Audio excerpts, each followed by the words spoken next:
Levanto meus olhos, enxergo um amigo, olho para o outro lado, outros amigos. Que bom estar num lugar de amigos.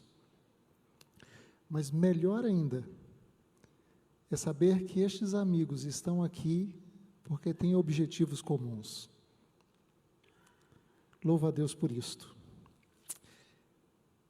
Eu quero entrar diretamente ao tema. Para isso, não tenho condições de dar uma introdução prolongada. Mas quando se fala de identidade do remanescente, alguns liberais fanáticos têm a visão de que isto, ser o remanescente, ter a identidade do remanescente, significa deixar as pessoas esquisitas. Talvez aqui alguns já viram liberais com esse tipo de pensamento. Isso se deve, em muito, por causa dos fanáticos conservadores, que creem que eles precisam ser esquisitos para se diferenciar do mundo. E para tentar contrapor estas duas visões polarizadas, dos fanáticos liberais e dos fanáticos conservadores, entra em cena, então, os fanáticos do equilíbrio, talvez mais conhecidos como equilibristas, não equilibrados. E para estes equilibristas, a identidade do remanescente precisa ser algo que nem é de um lado e nem é do outro. E para ele tentar manter uma posição equilibrista, não equilibrada, diante desses dois polos, ele age mais ou menos assim. O certo é fazer um pouquinho errado e um pouquinho certo. Um pouquinho errado e um pouquinho certo. E talvez esses três grupos de fanáticos têm sido os que mais têm causado dor e amargura na Igreja de Cristo. Isso não é de hoje. Enquanto há história de cristianismo, nós encontramos esses três tipos de fanáticos atrapalhando a igreja. Então, qual é a verdadeira identidade do remanescente? Verdadeira? Se existe uma verdadeira, porque também existe uma falsa.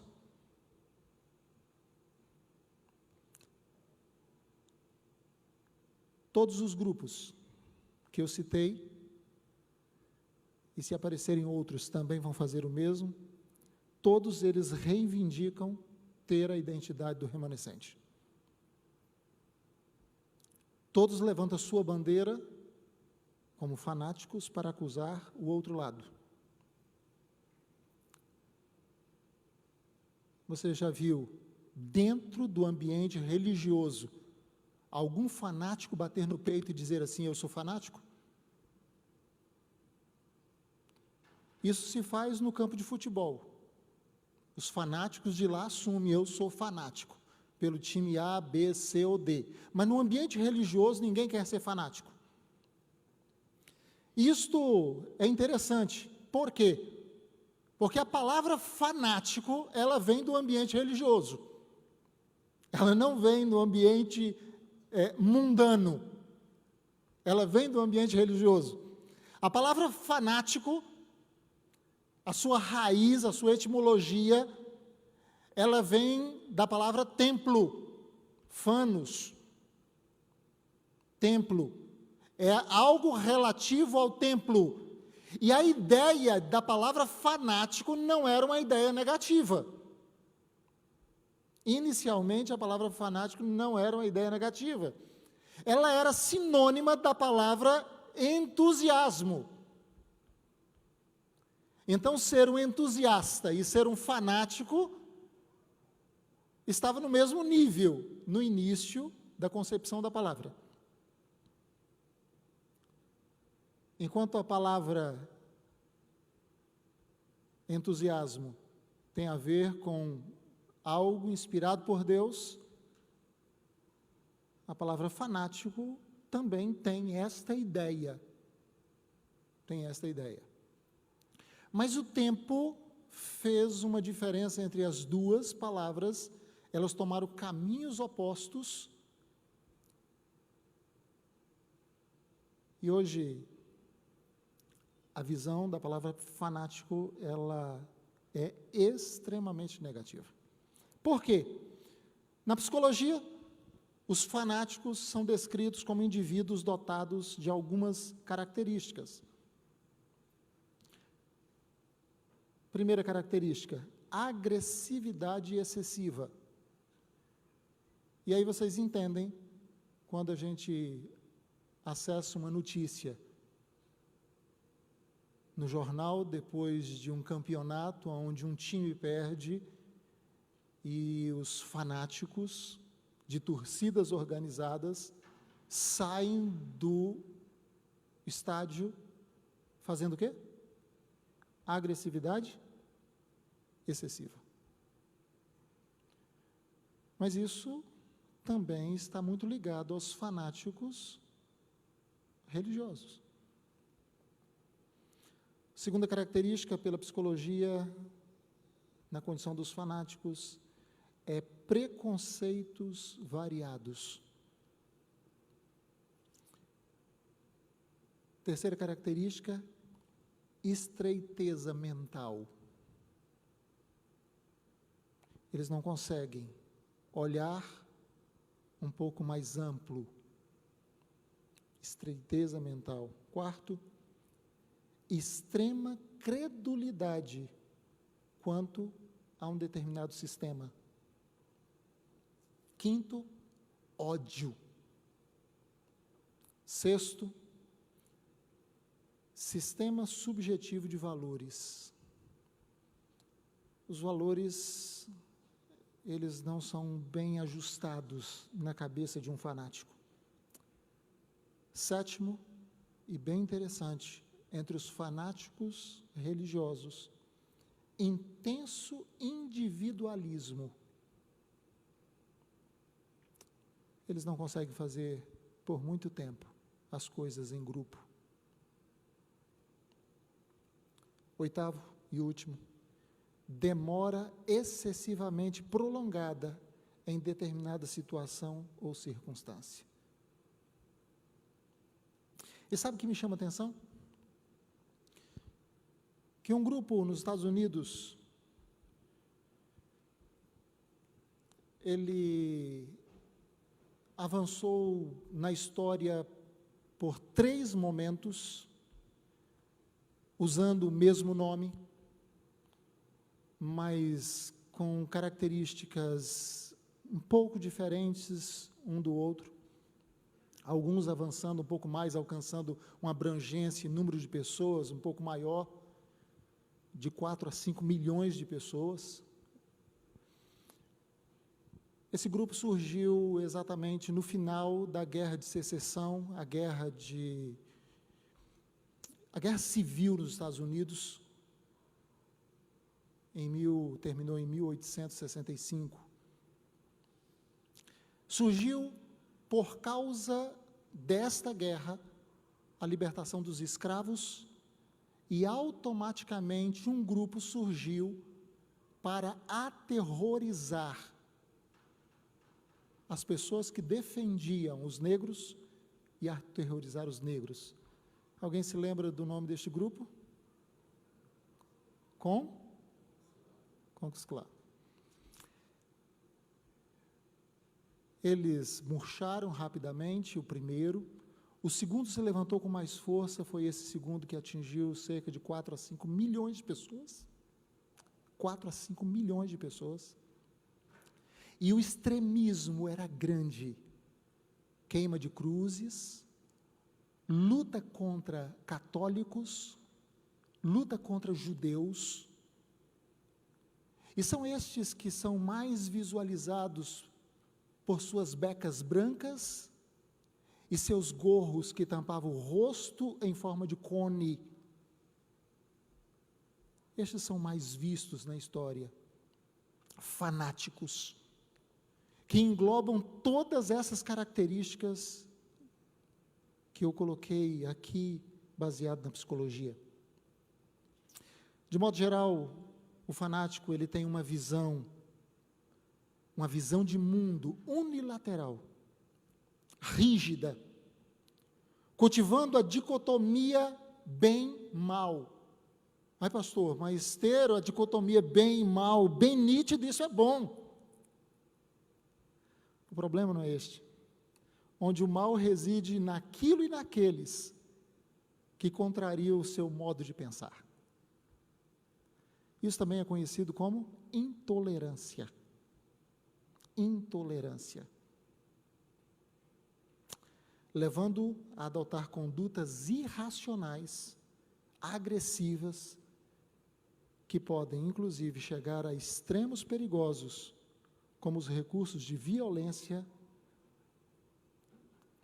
para impor seu ponto de vista. E hoje, o drama que vivenciamos, quando falamos de identidade do remanescente, é que há muitos fanáticos liberais, fanáticos conservadores e fanáticos do equilíbrio. Mas o que é remanescente? Esta palavra, ela vem do latim. A ideia de remanescente é aquilo que sobra, aquilo que resta. Mas quando você pega a raiz da palavra, ela é a junção de duas palavras latinas, re, de para trás, mais manere, que é ficar, permanecer. A ideia de ficar para trás. Na língua bíblica, tanto no hebraico quanto no grego, a ideia de remanescente é esta também, de ser abandonado, de ser deixado. Só que esta ideia de remanescente é bem próxima desta ideia de ficar para trás, é a ideia daquilo que não foi contado, aquilo que ficou sem contar, aquilo que sobrou. E é esta ideia que nós utilizamos da palavra remanescente. Essa ideia que é a que nós trabalhamos, que também é a ideia bíblica, aquilo que sobrou, aquilo que ficou para trás, aquilo que resta.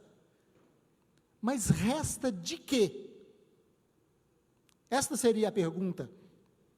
Restante de quê? E eu poderia dizer para vocês que o remanescente é o restante que não caiu no fanatismo. Poderia dizer para vocês que remanescente é aquele que não caiu na infidelidade. Remanescente é aquele restante que não caiu no legalismo. E lembrando que a pessoa legalista, ela é maior do que a lei, porque ela pode colocar a lei em uma função que não é a função da lei, para tentar se beneficiar com a lei. Esta é a ideia do legalismo. Mas o remanescente é o restante de quê? É o restante daquele que não caiu no liberalismo. E, nesse caso, o liberalista, ele é uma pessoa maior do que a lei, porque ele pode determinar a lei para tentar beneficiar a si mesmo. Entendem que o pecado do liberal e o pecado do legalista é o mesmo? Mas o remanescente, ele não caiu nem no legalismo, mas também não caiu no liberalismo. Remanescente É o restante de quê? É o restante que não caiu em rebelião aberta e consciente contra Deus. Mas o problema atual é que nós pensamos em remanescente apenas no contexto do fim. Quando falamos de remanescente, sempre pensamos nos últimos, aqueles que vão restar. Alguns chamariam de a última geração. Seriam estes os remanescentes? Quando eu olho para a Bíblia, quando eu olho para a história, como disse o pastor Cláudio, da cosmovisão do grande conflito entre o bem e o mal, sempre houve um remanescente. Remanescente não é algo apenas para o fim. Sempre Deus teve o seu remanescente. E eu tentei fazer uma lista breve, muito breve. Eu não teria condições de apontar todos os remanescentes da história. Mas diante de dois irmãos, um chamado Caim e outro Abel, quem era o remanescente? Quem restou sem apostasia? Quem? Quem? Abel. Mas na morte de Abel, quem surge como remanescente? Sete. A história passa, e no meio de tanta violência, tanta incredulidade, surge um homem que anda com Deus. Quem é o remanescente? Só que as coisas pioram. E chega um ponto que Deus fala assim: não tem como manter. Eu vou destruir o mundo, mas sobrará quem? O remanescente. E quem é o remanescente? Noé e a família. 8 pessoas. O remanescente. O remanescente de Deus.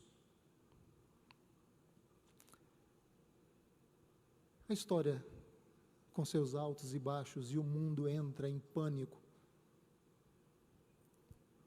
E Deus chama de Ur dos Caldeus uma família. A família de? Não, a família de Terá, pai de Abraão. E eles saem de Ur dos Caldeus, Abraão sai junto. E a apostasia entra nesta família. E lá em Harã, capítulo 12 de Gênesis, Deus chama agora Abraão, o remanescente. Sempre Deus tem o remanescente. A apostasia em Israel era plena e total, liderada por uma mulher chamada Jezabel. E Deus tinha? Quem? O remanescente. Quem era o remanescente naquele dia? Quem? Não só Elias. Havia também? E sabe o que me chama a atenção? Só Elias aparece em cena, os outros estão escondidos. Só Elias é chamado para falar a palavra de Deus. Os outros estão quietos, escondidos, calados. Mas Deus olha para Elias e fala assim: não pense que você está sozinho. Eu tenho 7.000 que não dobraram os joelhos a Baal. Eu tenho um remanescente. Eu tenho aqueles que não caíram em apostasia, em rebelião. Aqueles que restaram no meio de uma situação tão crítica e devastadora junto ao meu povo. 7.000 que não dobraram os joelhos a Baal. As coisas desandam de novo. E agora o povo de Judá está em crise. E Deus levanta Jeremias. E alguns poucos Ezequiel também é desta época, Daniel e os seus companheiros.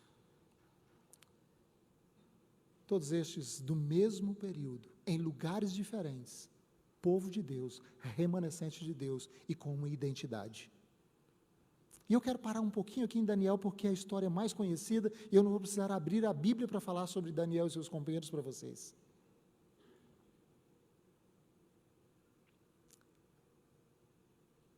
Daniel era esquisito?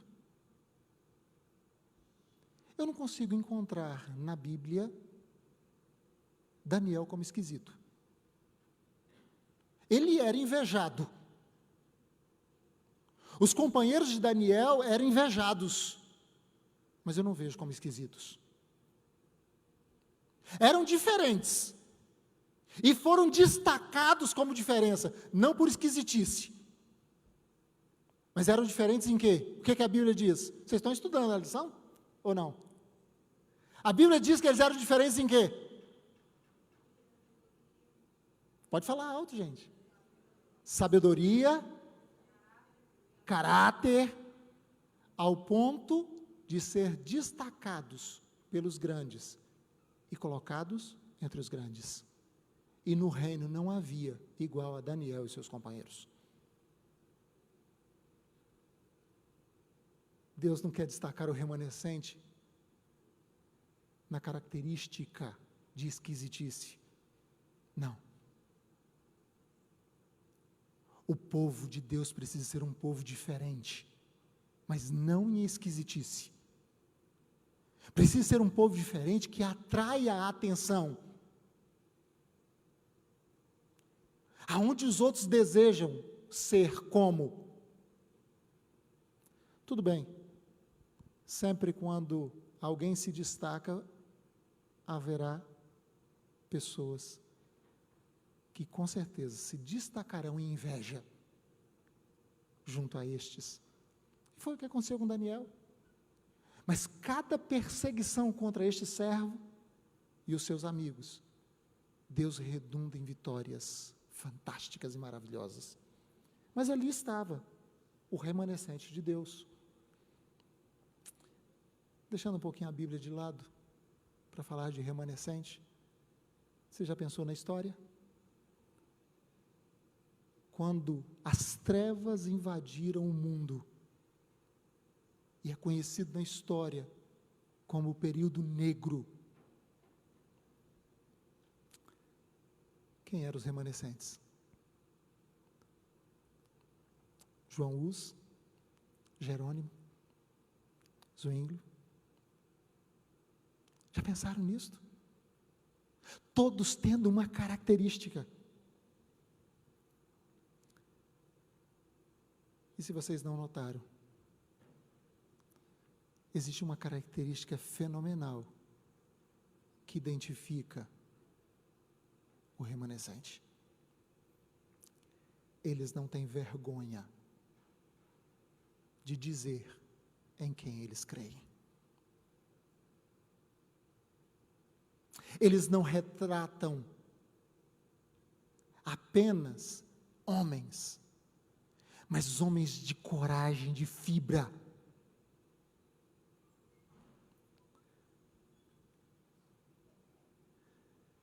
Nós temos a Igreja Adventista do Sétimo Dia. E eu pergunto para vocês, a Igreja Adventista do Sétimo Dia, ela é a igreja remanescente, ou ela é uma igreja que possui remanescentes nela? Não entenderam a pergunta? Eu vou fazer com mais calma. A Igreja Adventista do Sétimo Dia é a igreja remanescente, ou a Igreja Adventista do Sétimo Dia é uma igreja que tem nela remanescentes de Deus? Ela é a igreja remanescente?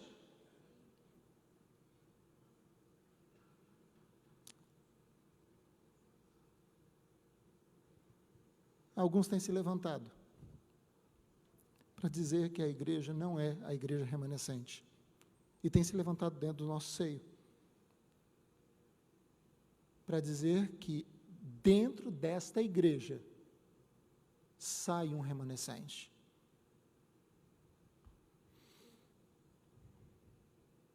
Não é isto que eu encontro, nem na Bíblia, nem nos escritos desta igreja. E eu vou ler um dos escritos desta igreja. Talvez vocês conheçam. Entre os muitos livros raros, talvez você tenha este em casa. Eventos Finais, já ouviram falar? Deus tem pedras preciosas em todas as igrejas. Em quantas igrejas Deus tem pedras preciosas? Aí não é só na igreja adventista, não? Deus tem pedras preciosas em todas as igrejas. E não devemos fazer denúncias impetuosas do professo mundo religioso. Cuidado quando você aponta contra as outras igrejas. Cuidado quando você faz denúncias impetuosas contra as outras igrejas. Por quê? Porque nessas igrejas Deus tem as suas pedras preciosas. Isso está na página 167, no primeiro parágrafo, e o segundo parágrafo diz assim: o Senhor tem seus representantes em todas as igrejas. As especiais verdades probantes para estes últimos dias não foram apresentadas a essas pessoas de tal modo que trouxesse convicção ao coração e à mente. Por isso, ao rejeitar a luz, elas não romperam sua ligação com Deus. E eu acho isso muito interessante. Porque algumas pessoas falam assim: pastor, nem ligo para aquele turma ali, eu já falei para eles e eles não querem aceitar. Por que eles não querem aceitar? Será que a culpa é deles?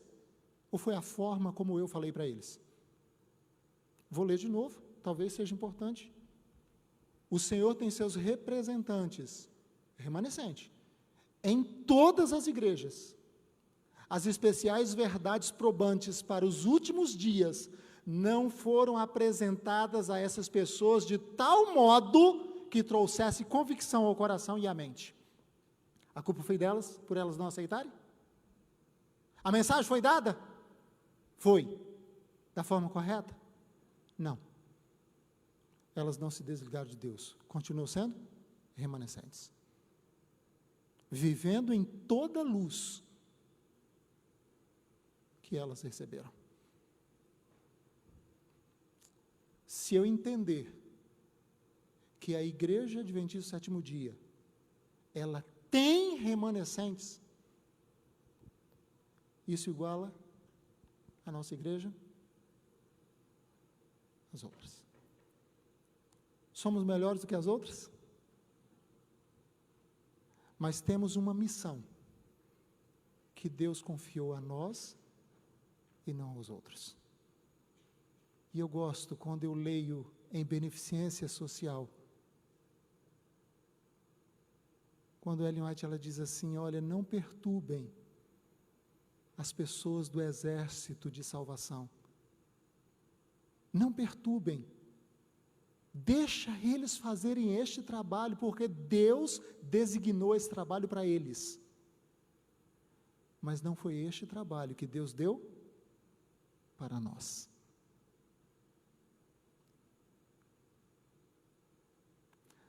Nós não somos melhores do que nenhuma outra igreja, mas temos uma missão que Deus deu a nós e não deu aos outros. E cabe a nós, hoje, cumprir esta missão. E a grande missão da Igreja Adventista do Sétimo Dia é preparar o mundo para os eventos finais. Mas para isso, nós precisamos estar preparados. Nós não temos condições de trabalhar conversa neste momento, que meu tempo...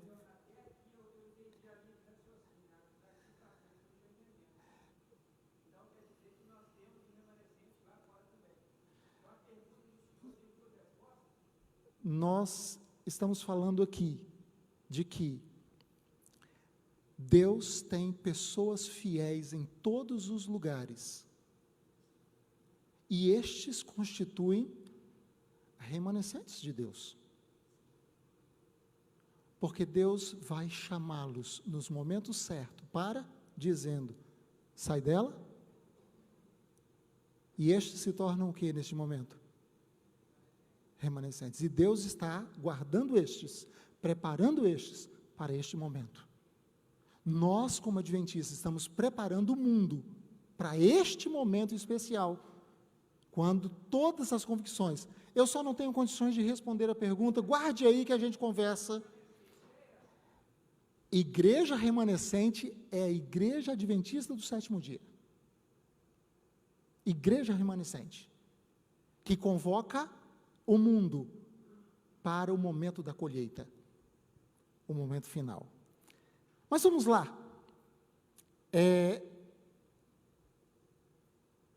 Esta igreja é a última igreja. É a igreja remanescente que está trazendo de volta o brilho da luz de verdades esquecidas e obscurecidas. Esta é a igreja remanescente. E quando você estuda a história da igreja, e você analisa os detalhes de cada um dos momentos desta igreja, aonde a luz vai brilhando mais e mais, e um corpo doutrinário vai se fechando, me encanta.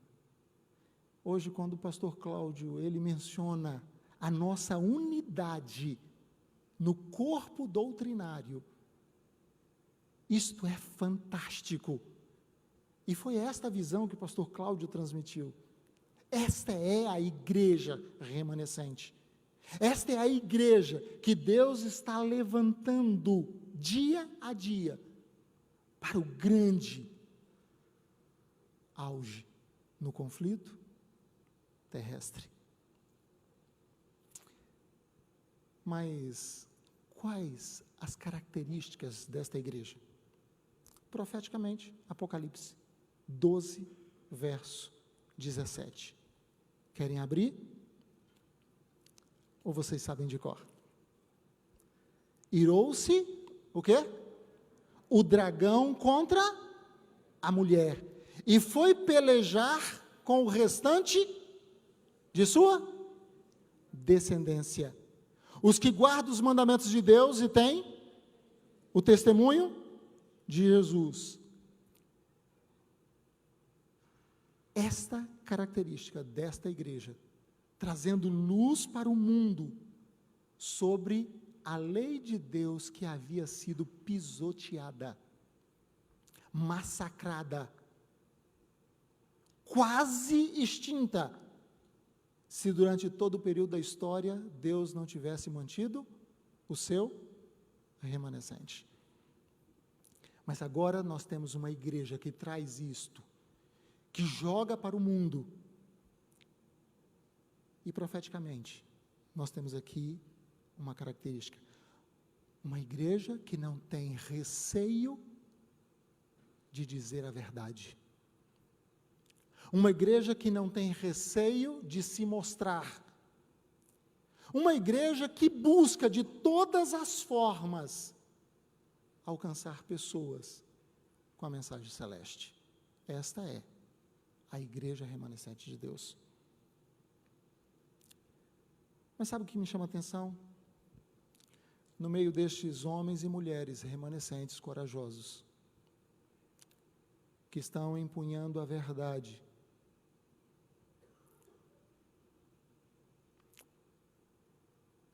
eles não apenas estão mostrando a verdade de qualquer forma.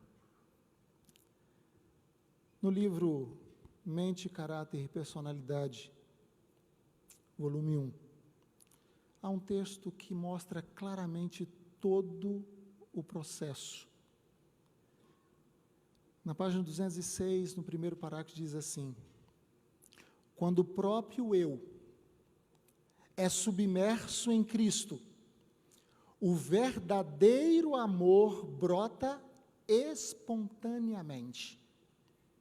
Quando que o amor brota espontaneamente? quando o próprio eu é submerso em Cristo. Por isso que quando se fala de conversão, a Bíblia diz, porque quem está em Cristo, o quê? Nova criatura é. João, ele olha e diz, aquele que não ama, não conhece a Deus, porque Deus é amor. O processo da conversão é o processo que precisa acontecer no remanescente de Deus. Muitas vezes nós falamos sobre a guarda do mandamento e nós esquecemos que os fariseus guardavam os mandamentos naquilo que se podia visualizar, mas eles não tinham a essência. Faltava-lhes Cristo. Cristo olha para eles e diz,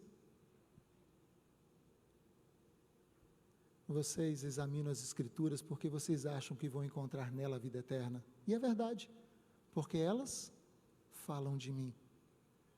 Qual é o problema? Vocês não têm vindo a mim. Muitas vezes, nessa dinâmica de trabalho, nós estamos mais preocupados em mostrar para o mundo a exterioridade da guarda dos mandamentos, sem mostrar o que verdadeiramente identifica o verdadeiro remanescente. Quando o próprio eu é submerso em Cristo, o verdadeiro amor brota espontaneamente.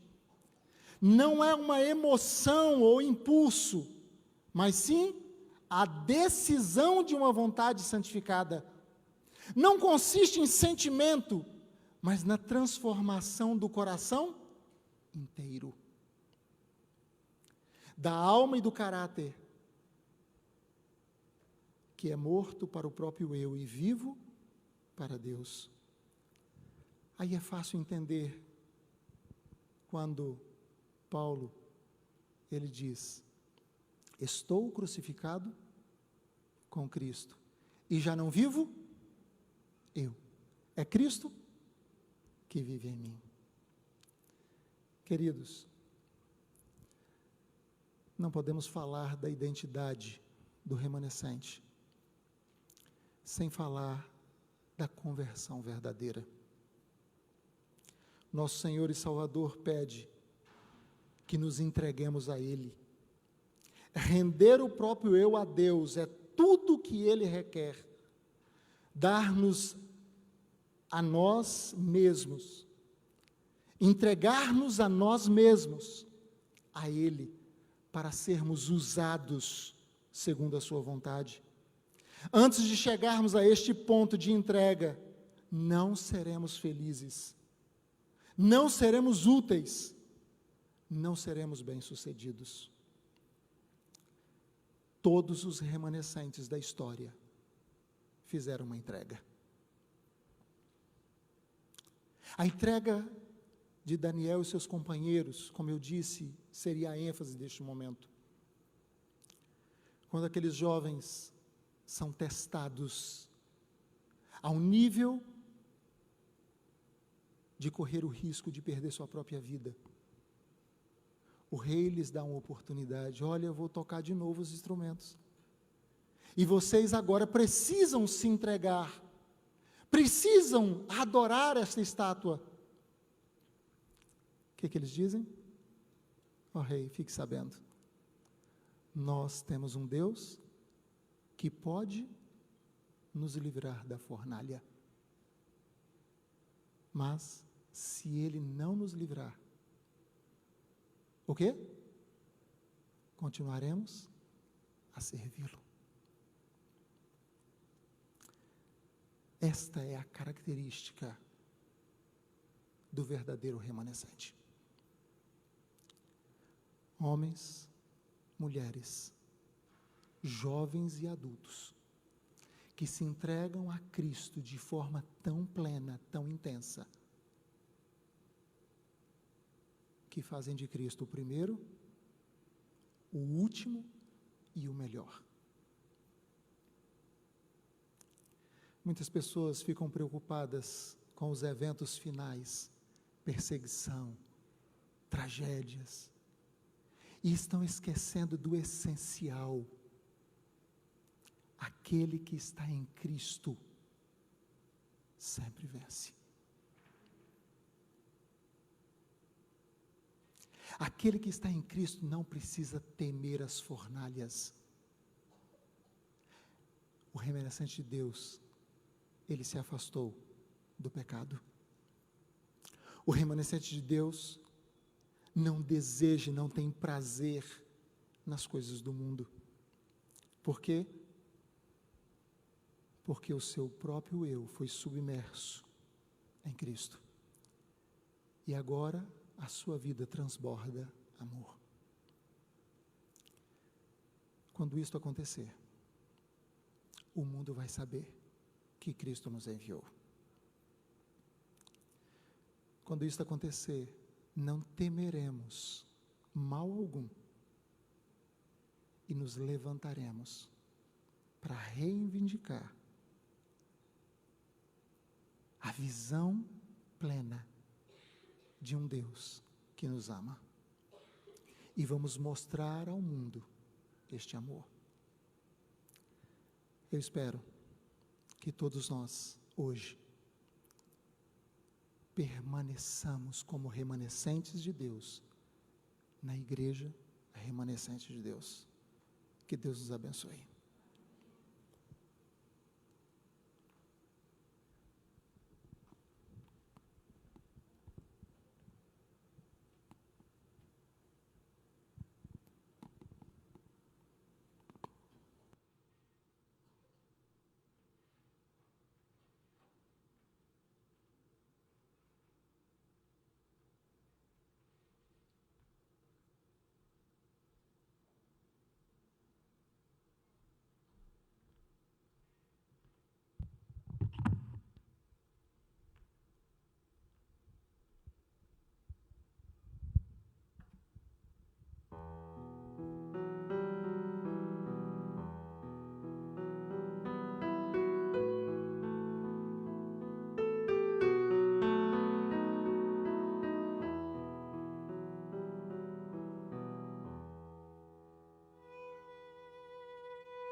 Vamos orar? Grandioso Deus, Pai eterno, muito obrigado, porque ao olharmos a história, encontramos em todos os momentos os verdadeiros remanescentes, aqueles que se mantiveram fiéis a toda a prova, homens e mulheres que não temeram a morte, mas, bom Deus, tudo que fizeram brotava de um amor espontâneo de seus corações. Então, faça-nos como estes homens e essas mulheres, vivendo em um momento particular da história deste mundo. Mova-nos como adultos e jovens para testemunharmos, se necessário for, com a nossa própria vida, mas que possamos mostrar o suave, doce amor de Cristo Jesus, que tudo ofereceu para nos dar o direito de vida eterna. Guia-nos, bom Deus, e continue a falar ao nosso coração. Pedimos por Jesus. Amém.